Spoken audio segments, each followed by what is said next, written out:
12 сарын 1 гэхэд хавдар судлалын үндэсний төвийг ямар нэгэн очир дугааргүй болгоно. Тийм төлөв гаргацсан ажиллаж байгаа.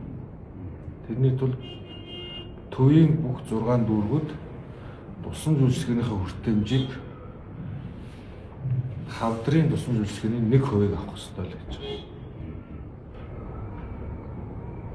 Тэгэхээр одоо хавдар судлалын үндэсний төвдөр нийт жилдээ нэг 28,000 орчим хүн хөрслөгдөж ингэж явж байгаа бол таад энэ 1% 280 тохиолдлоохгүй. Тэгэхээр надад шиг нэг тийм хүн зүйл биш. Тэрийг богино хугацаанд энийг хийхэд бол саяны минь хэлсэн зүйлийн дагуу яг тодорхой имчилгээ хийлгэж байгаа хүмүүсээ наашаа татах. Тэр татах боломж хавдар судлалын үндэсний төвийн эмчнэр танаад ирэх ажиллах юм боломжийг бид нар бүрдүүлээд өгчих юм шүү дээ.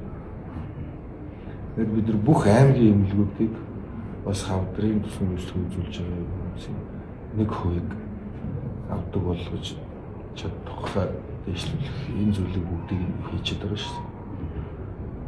Ингээд 21 аймаг 6 дүүрэг чинь нийлээд хавдрын ачааллыг 6 сарын дотор 29% бууруулна. Хавдар судлалын үндэсний төв дүүрэгтгэлийн барилга тендер зарлагдсан. Ийшээ тусламж үйлчилгээг үзүүлээд эхэлнэ. Яг энэ барилга дотор явж байгаа төвлөрч байна.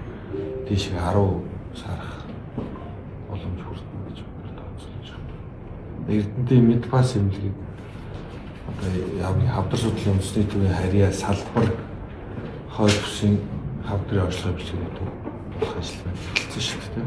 Тийшээ нийт тусламж үйлчилгээний 8% сар. Хойд бүс чинь нийтдээ хавдар судлалын үндэсний төвийн 10% эзэлдэг бай.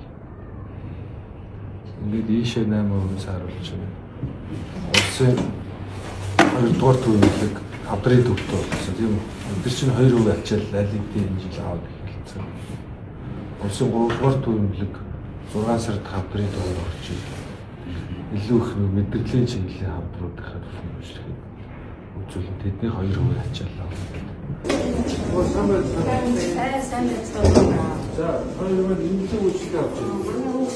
Авбайс тэгээд байж хин авч байна. Хин үйлчилгээ хийж байна. Урдаа орж байна. Дижитал маш их сайн байна. Ойрт чигээр энэ тоорцод хүрэх сайн байна. Өмнө яс хавдар дээр очиж хийж байсан. Хавдар тэгээд хин хийж. Хараад ажилласан шүү. Тэгээд нас. Тэгээд би юу орохдоо энэ дээр өвчгөөс өмнө орлоо байсан. Тэгээд чинь айстай болсон юм мэддэх юм байх. 2-3 хал өргөл зүгээр хоёр нүдээ харжаа тэгээд хэлчихсэн шүү дээ. Тэгэж өнөөдөр хэдэн хүн үзсэн? өнөөдөр хавдар судлал дээр Тэг. өнөөдөр 20 үзсэн байна. Оож. Бас нэрдэд удааг байгаа гэхэд нэлээд үйлчлээ авах.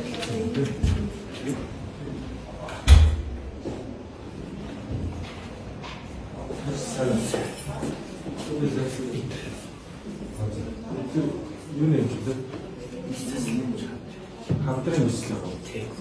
Дотроо нарийнсан. Одоо нарийн. Өнөөдөр хэдэн хүн?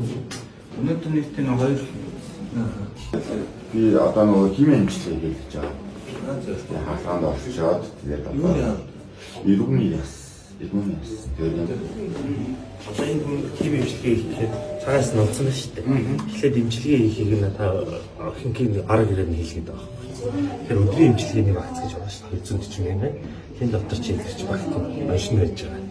Тэгэхээр тэр имчилгээг тэр даатгалаар нь хийгээд тэгээд тэр чин таблет жоо 50 чил орж болно тий. Тэгээд гэрээрээ уух юм уучаад дараа нь хийх имчилгээ болж байгаа. Дээр нь хордлого тайлах имчилгээг ийм юм дараа дахиад авах тий. Тэрийг танах одоо боломж бол өөртөө чинь үгүй бол өрхийн имчилгээг өдрийн имчилгээнд ирнэ. Энэ хордлого тайлах шүү гээд одоо өрхрөө нь одоо 1-р ханаа 2-р ханаа цагаа явуулчихж байгаа. Юу хадраач ажил амар хэцүү юм билээ шүү. Тэгээд одоо та дүүрэг дээр очиж хийх үг нөөдийг гэсэн чинь манай дүүрэгч аюу хүн цаатай цэвэрхэн аюу сайхан имчилгээ сайтай аюу сайхан